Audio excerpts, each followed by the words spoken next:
That is a reality that we learn from here. The built environment, from design to use or operations, is regulated by law. And every professional in the industry must understand the various regulations which have been organized into a code, well, what we call the building code, okay? The industries I'm talking about are the architecture or design, that's the A, the engineering, the construction, the operations and maintenance, the ICOM industry. We are the ones running the operations and maintenance end of that AECOM, right? And then we are the receivers of the work that the AEC does. So architecture, engineering, and construction deliver to us as facility managers. All the regulations and instructions and guidelines that governs architects' work, engineers' work, and construction team is designed with the end user in mind. It's designed as a way to protect, preserve the property of the end user, protect the end user in terms of security and safety, provide the right welfare for the end user. And who manages these end users? We, the facility managers. So we can say all that the AEC does is because of OM. The AEC works for OM. OM is operations and maintenance, and that is the impact of the outputs from the architecture, engineering, and construction to the end user, which we manage as facility managers, the entire process, okay? So if the regulations are understood by the architecture, engineering, and construction, they will deliver something that is easy for us to use, that is amenable to the deployment for the use of our users. If they don't, what's going to happen? They will deliver facilities that we cannot use or that will not serve our purpose. What if, whether they do or they don't, we don't even realize or know what the code should be? We will not even know exactly what to prescribe that we want the AEC to do for us. We will not even be able to know what is right versus wrong amongst or between the various deliverables we are receiving. And we will not also, as facility managers, be able to do the right things with regards to delivering code compliance or statutory regulatory compliance facilities for our end users. So that's why we're learning about regulatory compliance and building codes. So what is building code? It is a set of rules that specify the minimum standards for constructed objects such as buildings and non-building structures. Apply to engineers and architects design the building, and guidelines for safety inspectors. They are used by governmental units for centuries to ensure that buildings remain safe and sanitary. So in essence, it is the end user's consideration that normally drives the design, development, deployment, and enforcement of building codes. National building codes are the government-issued codes. You know, these are codes that are developed by the national governments or federal governments. They have all kinds of agencies at that level that enforce the codes, right? So you have ministries, agencies, departments that have different aspects of the codes to enforce. And then you have the model building codes, which vest certain aspects of building construction and operation and maintenance regulation on states and local governments. Both the model codes and the national codes also try to have some kind of harmony with the International Building Code. The International Building Code is a regulation put together by multiple jurisdictions across the world as a minimum standard for developing national and model building codes. So if we're going to develop a code in Nigeria, the expectation is that it would align at the minimum with the International Building Codes, even though the International Building Code is not a law. It's just a convention that you know, countries, institutions, professional bodies can sign up to as something they want to adopt, something they want to localize, something they want to adjust and take ownership of.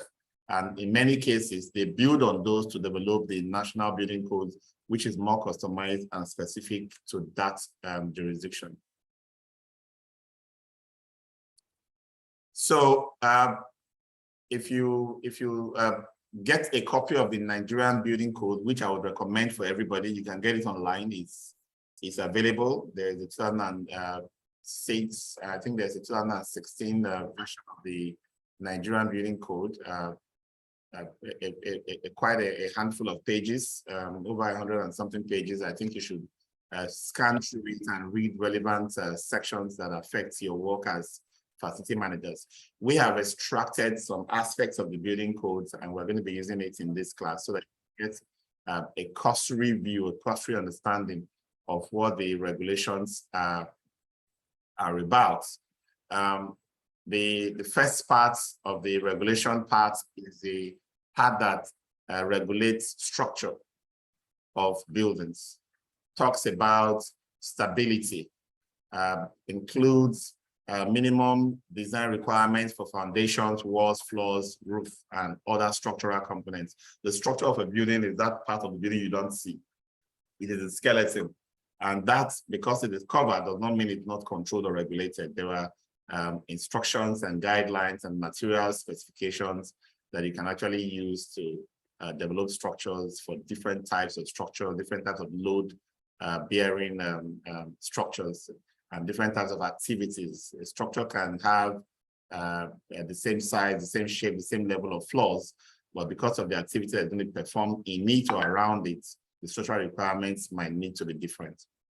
And then fire safety is also regulated, providing warning for developing fire, escape routes requirements, preventing of fire spread. I mean, we're trying to prevent fire and make sure fire does not happen, but fire might happen, right? And if it does happen, how do we warn people?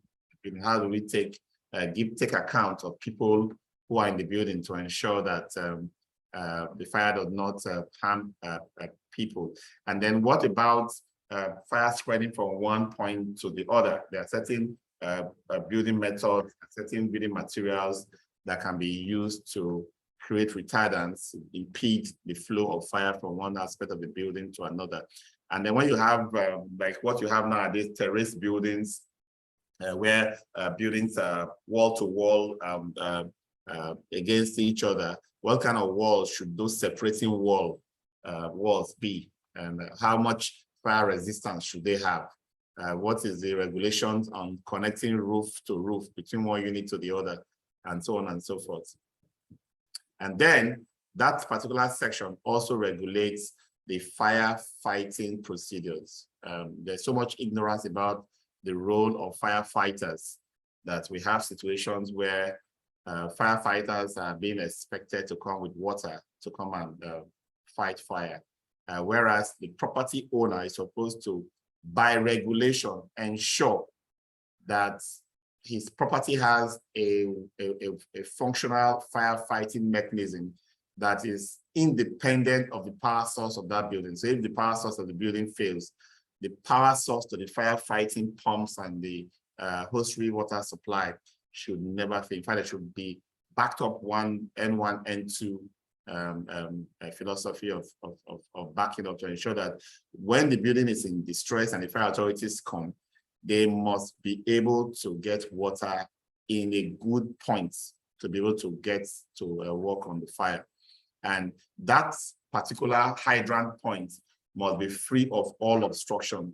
So if you design and you put your hydrant point in a place where the fire truck cannot back up to it, nobody would approve those designs. Of course, all kinds of crazy things happen these days in the approval cycle. But for FMs, being involved on behalf of property owners and property users in development phase, it's important that you know the requirements for fire. Many times you do a facility audit And because you do not understand these building regulations, you are not able to pick out the real things you should audit. You know, you probably are just auditing just defects, but defects are not the only thing you do in a facility audit. The entire regulations and compliance with these regulations is part of facility audits or condition assessments. And this is one area where many facilities fail the audits. And then site preparation and resistance to contaminants and moisture. There is all kinds of recommendations in the building code that helps you manage minimum work methods and work materials to prevent damp penetration, condensation, rising damp that we suffer in our buildings today, as well as water ingress and contamination from the neighboring groundwater. Then toxic substances, guidance on the prevention of toxic substances permeating into the building when inserting installation into cavity walls. You know, we have all kinds of building materials and building methods today that requires you to poke through certain installations and certain damp-proof membranes and the rest. When they are being done, how is that exposing the building to substances from the surrounding? And then we'll talk about passage of sound. When you have units in terraces or in high-rises, and you cannot sleep because somebody else is doing something in his apartment, then there's a building code violation. The code requires that there should be a level of sound barrier between units of apartments. Certain types of rooms, because certain activities are going to be done in there, needs to have additional insulation. For example, rooms designated as cinema halls or nightclubs, or anywhere noise is supposed to be produced, a sound studio or anything where noise is supposed to be controlled, has its own noise requirements. And that's exactly how building regulation works. And then ventilation, a big part of the building code and building regulation.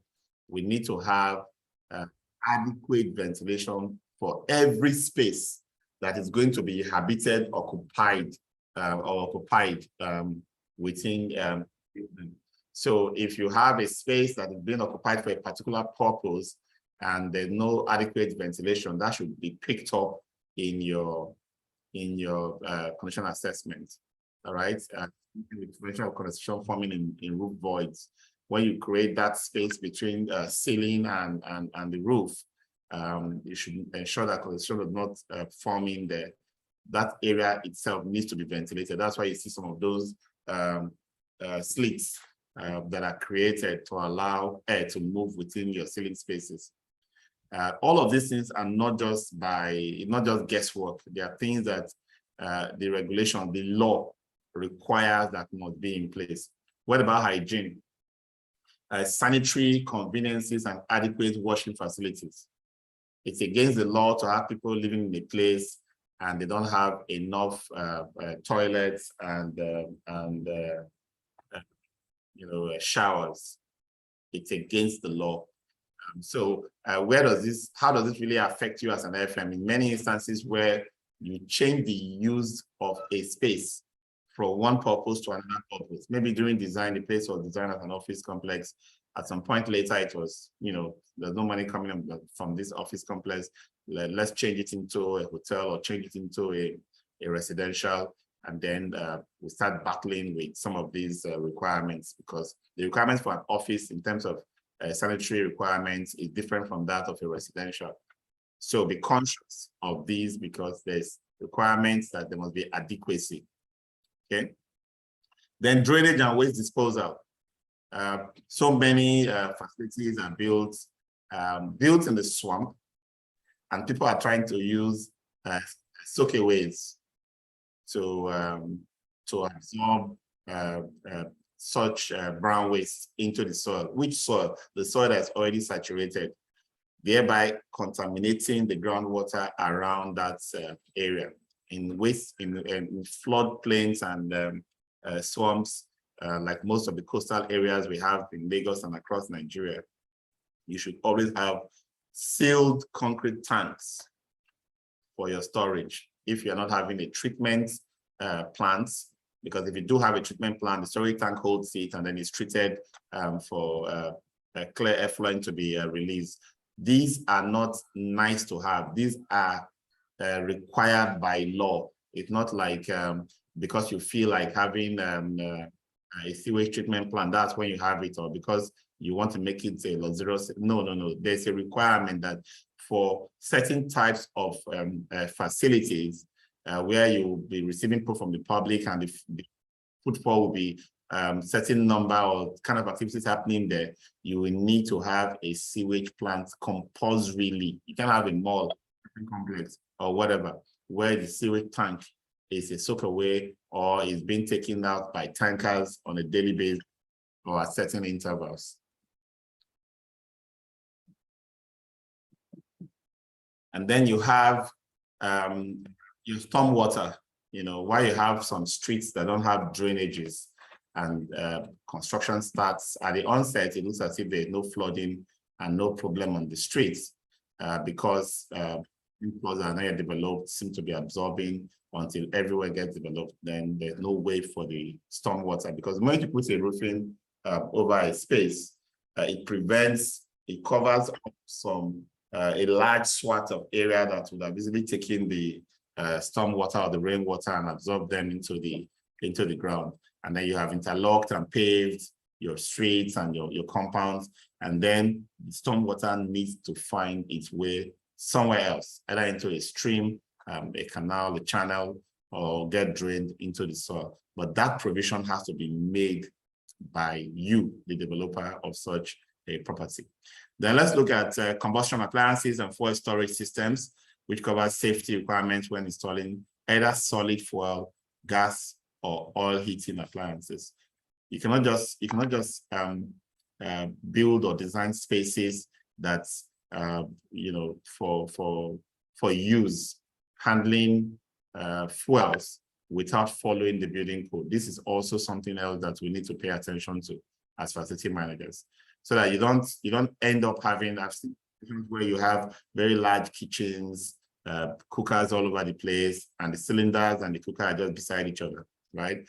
So that if there's any kind of risk or gas leak or any crisis at any point, you're going to have an explosion right inside that space instead of having the cylinder outside that can easily be isolated. You have protection from falling, collision, and impacts, staircase design, headroom, appropriate headrooms, handrails, balustrades. These are not things that should be done using your discretion. To be honest, they are things that the minimum requirements by law be known, must be understood before you can say your building is passing or getting through approval. Now, sometimes you think is the regulatory authorities, the guys who are at the government office who needs to do the approval. You think they are the ones that should do all of this or guide you in knowing what to do. You should already know what to do as facility managers or as builders. If it was built without your being there and you come in to take over, these are some of the things you should pick up and provide as audit information or with data so that there will be remediation, there will be rework, there will be repairs, there will be rectification as you take over the facility to manage. And then you have the one that has to do with energy, fuel consumption, power consumption. There are minimum standards of energy efficiency to all parts of the building. So whether you're providing cooling in tropical environments or providing heating in temperate environments, the building code requires that you provide a certain level of insulation to protect the energy investments that is going to provide for that cooling or heating.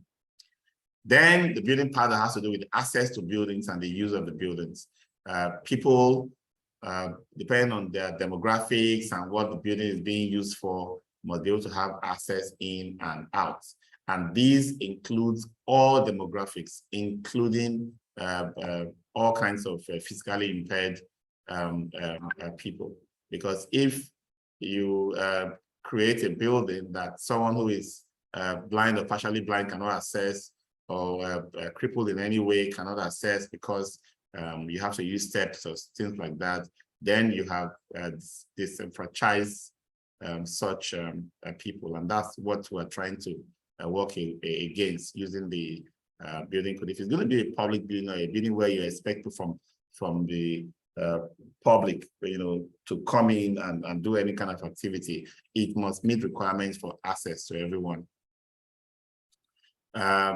Glazing, safety in relation to impacts, opening and cleaning. This has to do with the kind of glass for different functions and different parts of your facility, ensuring that you use the right kind of glass. Many of us don't even realize that glass is regulated. So you go and put a sliding door made up of glass that is not tamper-proof, or that is not, that is the one that breaks up into spikes. Some glass, when you run into them, they form stabbing spikes that can become life-threatening. Those things are not allowed in buildings, especially in sliding doors and glass partitions that people can easily, fall into and then have a collision with. Those kinds of partitions are regulated to ensure that you don't use the kind of glass that will become by themselves hazards, destructive to the users of the facilities. And then we talk about electrical safety, which is a big aspect of buildings these days. If you're going to use electricity in the building, it must be regulated. The kind of work, the workmanship, the kind of materials, different types of electrical installations are also regulated by the building code. You see how extensive this is. This is not everything the building code covered, but just to give you a sense that you don't have to accept just about anything from just about anybody when it comes to the minimum standards for building. When people ask me, oh, is facility management regulated? And I say, yes, it's highly regulated, because all of these things I'm describing now are all entrenched in our laws, right? And because they're entrenched in our laws, we must be custodian of it, because we are the ones who manage the end user. The main reason for every construction or every development is the end user. So why do we have a building code? Why are there, what is the building code put in place? Is for the end user. We want to provide minimum standards for the safety, the health, and the welfare of the end user, right? We want to ensure that the design is stable and safe, the method of construction and materials used are safe, and the building can hold or withstand the purpose for which it has been built. So some of the things we've just talked about, are what we call the scope of the building code. Everything fire energy, installation methods, qualification of those involved in doing the work, and so on and so forth. So an example of National Building Code is the 2006 Building Code. I think the 2016 version would have some amendments, but if you have the 2006 version online, please read it. It's not really, doesn't deviate from each other, from one version to the other too much. So the standards set by the building code includes minimum standards for pre-design and design, construction and post-construction. So every stage is taken care of. What needs to be done before you finish your design, what needs to be done during construction, what needs to be done during construction, right? The whole idea is that you want to ensure quality, safety, and proficiency in the industry. The building code to encourage professionals in the building industry to produce the most appropriate code suited to our environment, and ensure that these codes are applicable to our settings and applicable to the use cases of every facility's mission. So if you are developing a property or a building, you want to start with, what's the purpose, who is it for, what are they going to be doing in there? It is after you have defined all of that, you now know the type of property or type of building that you're trying to develop. And that's where the building classification will now lead you to the various standards for the various aspects of the building code as it relates to that building type of building classification. It will apply to it controls design, costing, construction, operation, adding, removing, demolition, location, repair and use of building structure. And this affects both existing and new buildings. The expectation is that the building code is being a document that is passed into law will need to be enforced. And so there are usually different government agencies that are tasked with enforcing the building code. And for some facilities that are contravening this building code, not every day you will find these government agencies showing up at your door. They won't have the resources to comb every street and pick out every non-complying facility. But then they will use a scapegoat approach. A scapegoat approach means that we can't catch everybody, but if you catch one person, that person will pay the penalties of everybody else who is probably breaking that and become an example of bad behavior that everybody should be running away from.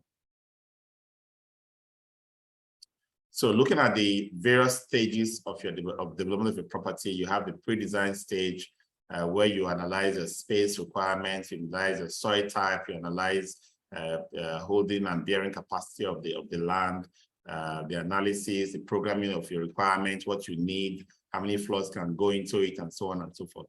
And then you move on to the preliminary design where you look at, design is not something that architects do alone, right? Because architects can visualize what they expect or what they think will be able to meet the program of the owner. They can perform that programming, but engineers need to be involved for feasibility. There are structural feasibility, there are service incorporation feasibility. There are so many, even the ability to build something. You could be constrained by your neighbors. You want to have cranes on all angles creating stuff, and you have very limited space in your high-rise development. You may be constrained. So it's not just about a feasible design in terms of if this design is built, it's okay, it will work fine, but is it buildable? So that's why engineers, civil, mechanical, electrical needs to also be involved so that the design phase stages are done iteratively with the owner, the designers, the architects, the engineers working together with the owner, and in many cases represented by the facility manager. And then you have the final design, where detailed architectural and engineering drawings, blueprints of all physical components of the building are produced, right? So this is like the design that fleshes out all that we have agreed during the iterative process of design review and adjustment and modification. As at the time you have the final design, you have a fully conceived development virtually, right? Problems that can come up at later stages are envisaged and anticipated and dealt with just by looking at what the design looks like. And in today's environment with 3-dimension, 4-dimension, 5-dimension level, even up to 7D level of data accuracy, working with BIM, engineers and designers and facility managers and project managers and construction managers can now work in one digital twin of the entire construction. And everybody will be doing their bit, and all of this will be integrated into one model that becomes the central model that takes all the data that we can all work in real time and provide information real time and get information real time. So we don't need to start having the architectural guide does a little adjustment. It has to go hand to hand to hand to hand for everybody to do one by one in a waterfall approach. Now with project management using BIM, they can all discuss and make the change real time, seeing what each person is making within the system. And then after the design, you have the construction phase. Basically what you're doing at the construction phase, ensuring that the work is done as designed, as planned, That's the whole idea. General contractors, the subcontractors, and all other players in that space are supposed to work together to ensure that the facility is developed, built as designed, comes out as intended. Then during post-construction, you are looking at finishing, refinement, optimization. If there are certain requirements that require modification, you take care of all those. There's a different liability period as well, a period of time after a construction project has been completed, during which a contractor has the right to return to the site to remedy the defects. Now, different liability is that period where you probably say, oh, within these 6 to 12 months, we'll hold some part of your money, 5%, 2.5%, 10%, whatever you agree with the contractor. And this money will be used as an assurance or guarantee that it will fix any observed defects during this period. Now, as facility managers, we are often the ones that we say, well, we have passed through this period. These are the issues we are having. These are what needs to be fixed. The first right is to be given to the contractor to go and fix them. So that if he can fix them, you can give him his full money. It's only when he decides to abdicate that you can now say, let me use the contractor's money that's in my hands. That's defects. And that is proper by law and by the contract you have signed. Okay. Now, so if you did not put it in the contract, then you cannot have it. Many times we just assume that if you give a construction contract for somebody to build for you, there is already an implied deferred liability period as if it is by law. There's nothing by law in this particular respect. You have to put that clause in the construction contract before it will be binding on both parties. And again, this period does not mean that the construction team will have to be the one to operate your facility. The operation and maintenance of the facility is not their business, except you want to pay for it separately. What they're basically going to be there to do is to see that you maintain and operate according to user manuals, operations instructions that have been given. We are not overly destructive or deliberately destructive, but in the course of normal wear and tear, if anything happens that can be traced back or should easily be implied as poor construction or manufacturing, they will take responsibility and make sure it is done again. So that's the whole idea. So for the contractor, it's likely to be more economical and efficient for it to carry out remedial works itself than to pay the cost of another contractor hired by the employer.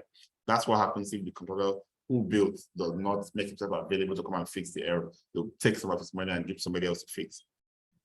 From the employer's perspective, it will not need to hire any contractor to carry out the work or to carry out the work itself and reclaim the costs. Now, so we talked about the building code classification. Now, different types of buildings have classifications in the building code, and with these classifications, so it's like a matrix, right? So for a type A, a building group A, there is a corresponding set of building code categories that applies to building code A. For example, welfare and safety, energy efficiency, just go on and on. All of this we discussed at the beginning of this class. Every class or group of building group will need to have its own minimum requirements for every building code, building regulation requirements line item we've talked about. So let's look at this building design classification. Use group A are buildings that are used for assembly purposes, with or without an auditorium in which persons assemble for amusement, entertainment, or recreation. So most times, assembly group A, you have theater halls, you have cinema halls, you have centers, you have all of those large spaces where people come in for some form of recreation, and that's use group A, assembly. Use group B, business uses and professional uses, buildings and structural use for the transaction of business, rendering professional services. So your typical office will form under business use group B, business uses and professional uses. And then you have group C, which is educational uses, buildings and structures used for business or vocational training. So these are the buildings for educational facilities, formal or non-formal, vocational, all kinds of institutional educational facility comes under use group C. And then you have use group D, factories and industrial uses. Now, these are for performing normal products, because if your product crosses a certain threshold for flammability, certain threshold for toxic, corrosive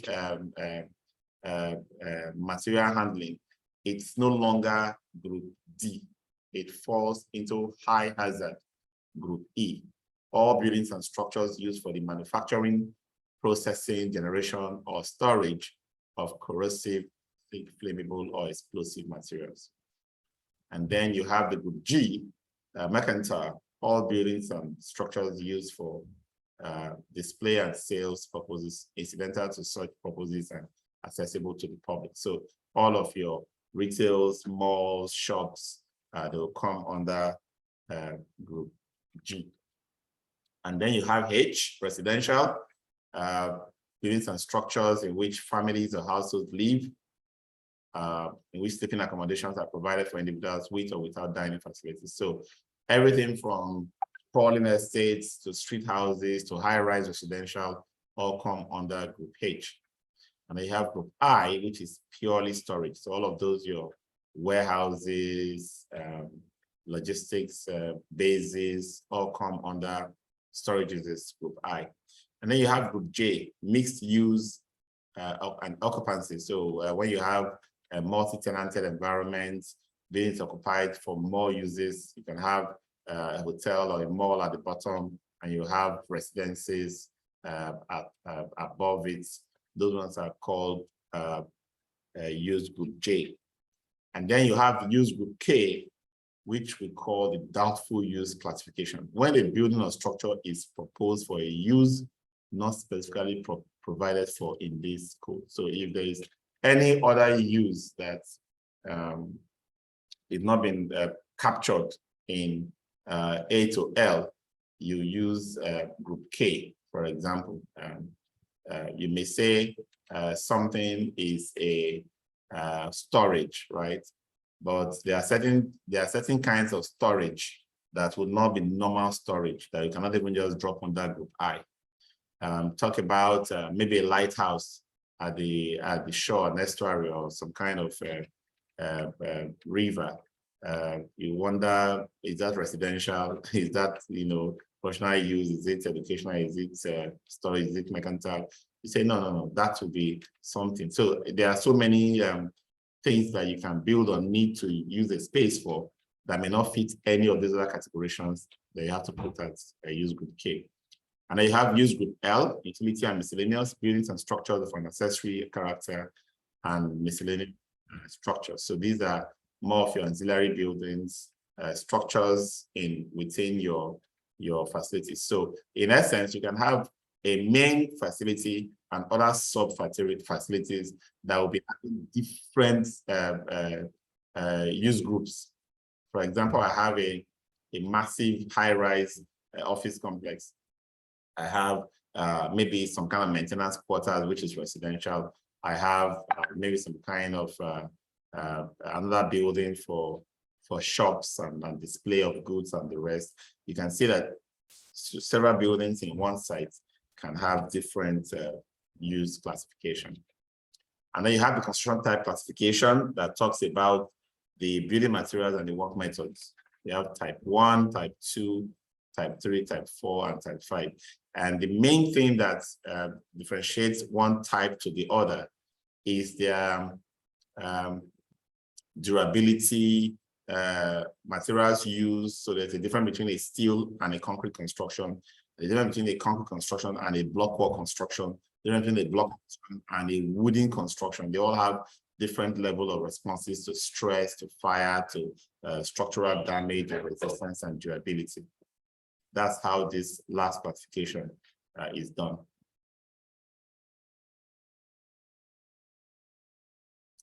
So you see the building code is very, very strong on energy efficiency. you don't have the allowance. You are not allowed to waste energy. All right. So it's no longer a case of a nice to have feature to make a facility energy efficient. Energy efficiency is by law, is by regulation, because energy is coming from communal sources. If I can pay for all the energy in the world, should I buy it and flare them up and then put the world in danger? That's exactly the kind of reasoning that goes around control of energy use in facilities, because energy used by buildings is huge compared to the total. So we need to be having that building energy use control so that there's no much wastage. Okay, so all of the energy efficiency considerations should start from the design stage. It's not after you have moved in, you then begin to face the reality of energy costs that you start shouting about energy efficiency. No, it's always a bad practice to start trying to do energy efficiency after you have taken control or taking over the operations of the facility. Reason is energy efficiency, when built into your development at the early stage, from design stage, is cheaper. It's cheaper, it costs less. You can do a lot of control. You can do a lot of corrections with very little investments, in terms of cost of making those, changes, right? But if you not allow that, facility to get built, concretized, painted, all the services supplied in there, and then you now realize that, we have a problem. The solution is so bad. The energy consumption is becoming too high, it's unbearable. Cost of fixing it at that stage becomes prohibitive. So that's what we're trying to look at here. So make sure you understand energy efficiency requirements, some of the things you need to contribute to the development process of a facility at an early stage as a facility manager. All right, let's take a 5-minute break, and then I'll wrap up by looking at building maintenance standards in 5 minutes. Please.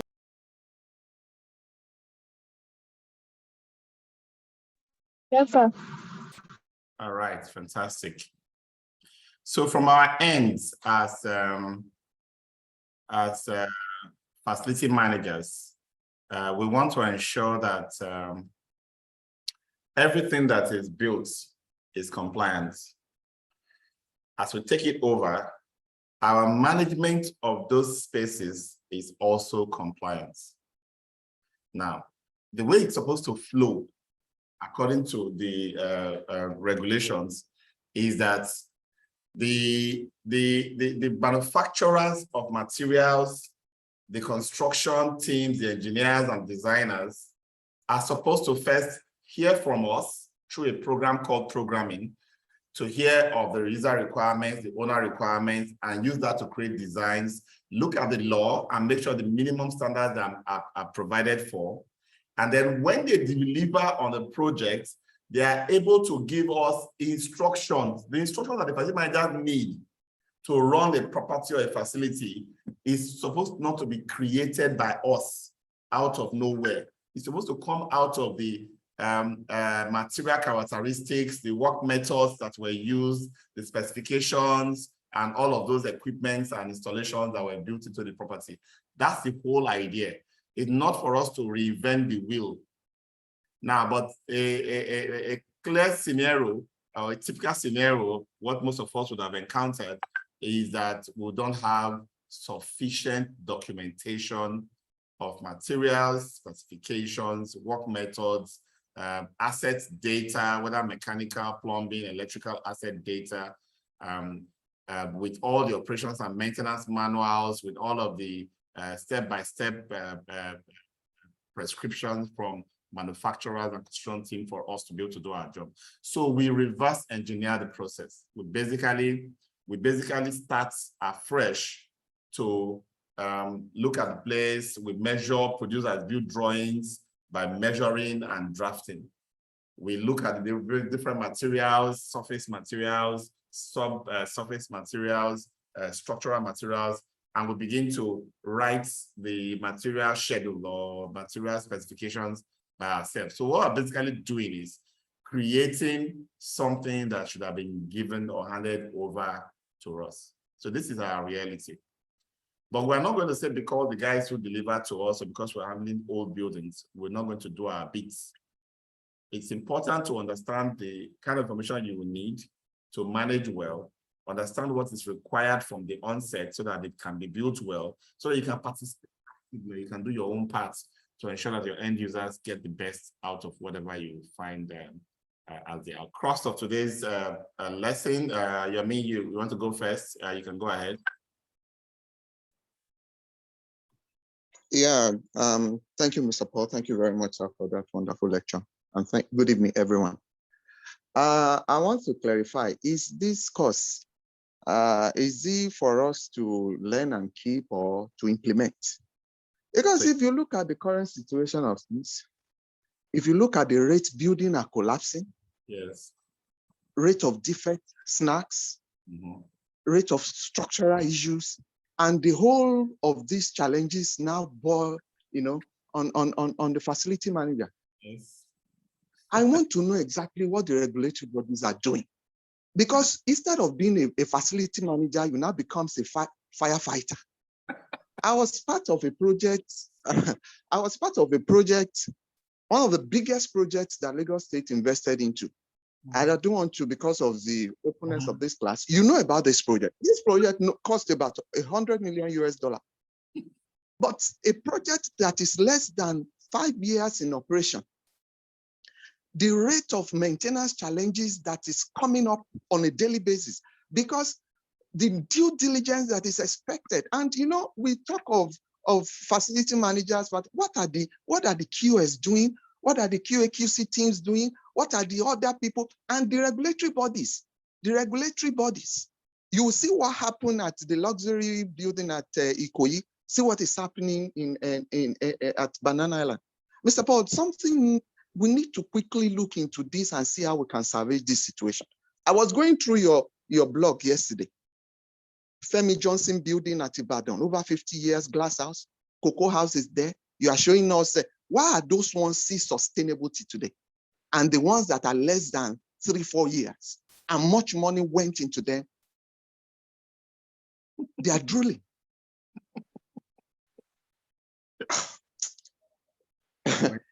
It is a big pain because let me allow you to just address them before I comment. The thing is this: a systemic failure. Look at chair. A systemic failure. It's caused by everybody in the system. Okay, it's caused by everybody in the system. What you are trying to do is to ensure that the system failed. A system fails when the problem starts and everybody starts thinking is the next man that's at fault. That's how a system collapses. So for us as facility managers, why are we learning what the building code says? So that nobody can hoodwink us to accept things that are wrong, things that are not acceptable, things that the law does not support. We already taught you during the quality class. There is a baseline, the lowest level at which you can operate. That's the regulatory compliance level. So we're not using this class to tell you what that regulatory compliance level means. There is a code that guides what you can engage in as a professional. So if you find situations where the non-compliance level eclipses certain thresholds, the risk is way off the roof, you can't deal with it as a facility manager, but at least know what the problems are, and know what the possible solutions can be. The moment you know those, you begin to propose what you feel are things you can do within your own sphere to fix those defects, to fix those non-compliance. Because at the end of the day, the regulators have their role to play, the developers have their role to play. The clients, the customers who are paying the costs of these developments also have their role to play. And the FMs who are taking over, who cannot know what the law says to be able to pick it up and spot them and present this as information that is guided by facts, is also failing. And that's why we are teaching this. If I take over a new facility today, I do an audit. By the time I do the audit, I use the building code to benchmark on all the failures. And I explain to the clients, these and these are the types of things that needs to be done to bring this building back to legal compliance. That's my job. And I'll keep harping on that work that needs to be done to bring the various aspects into regulatory compliance. Okay, I probably can't. I really can't stand in for the regulatory authorities, but I can say that in some cases they are overstretched. If we take away the issue of corruption, they really can't police a population that is by themselves corrupt. If you have at any given time in Lagos today, 500,000 buildings are being worked on. How many people are in regulatory offices? How many of those buildings can they see? We've seen situations of buildings being shut down from continuing and developers putting on lights to work at night just to bypass regulatory oversight and control. So we as a people need to know this is what the law says. We as people need to make a decision one by one as individuals to say, I will not be part of these mafians. I will not be part of this non-compliance. That's the whole beginning of it, okay? And then we can begin to fix the system one person at a time. I know it's overwhelming, but you just need to know your onions by reading the building code. Every FM, download, read it. You cannot make sense if you don't know where the facts are. You cannot talk and people will listen if you don't know where to refer them to as source of information of the things you are trying to propose as a fix or as defects. Okay, Lekon.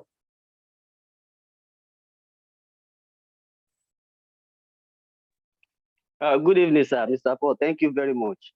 Thank you. In fact, I have learned a lot this evening, especially on this building code. And excuse is not, ignorance is not acceptable in the law. Yes. So, sir, when you were answering you mentioned some of the things I wanted to ask, that a facility manager that is employed in an existing facility, does he need to find out that whether the building is according to the codes and the regulation? Yes. So that is part of your facility condition assessment. Okay. So what now happens if he finds out that? So can he reject the kind that offer? But if he rejects the offer, another person can be employed and take up the offer.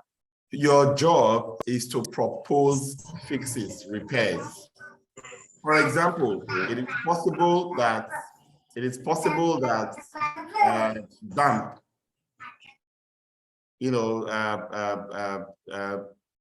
structural defects that led to rising damp is what you are dealing with. Research solutions, propose solutions. It is possible that fire cover is what is not provided for. Maybe you have a high rise and there's not sufficient fire hydrants with backup and redundancies for fire pumps to be able to work independently of the power system in the building. You recommend solutions. So each of these code violations have fixes. In fact, when the authorities catch it, if they're on their own, come in and do the inspections and they pick out all these code violations, they also make recommendations as to things that needs to be done. In fact, as facility managers, with the permission of the owners, we are supposed to actually call some of these government agencies to come and do inspections and give us their findings. The environmental authority, the health authority, the fire safety authorities, and so on and so forth are supposed to do their own inspections and come up with things that needs to be remedied before the place become occupied. These are part of your condition assessment. So if you are not even having the sufficient skill to itemize all of those code violations, get relevant agencies. Lagos has more than 13 of those agencies that regulate the built environment. Thank you very much, sir. Thank you. Thank you, Lakon. Thank you, everybody. I hope you've had a good time in today's class. Please attempt to do the assessment today. If you open the assessment now and start working on it, it will help you to, store the right information in the right places in your memory, and you'll be able to apply them effectively. Okay, and please submit them as soon as you're done. Please, there are surveys for every class. I hope the surveys are working now. Barakat, are you here? I need to hear about the surveys. Are we filling surveys?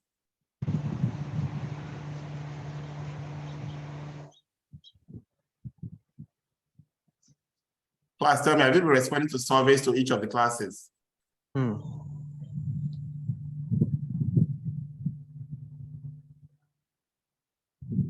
Samuel. Sir. Am I seeing any of them at all? Jackson, you are here.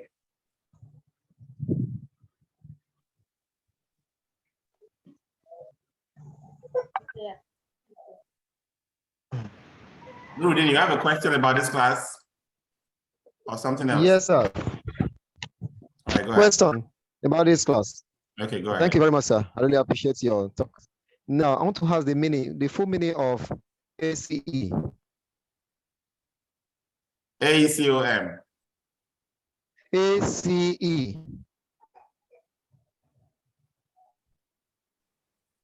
It depends on the context. Where did you get the ACE from?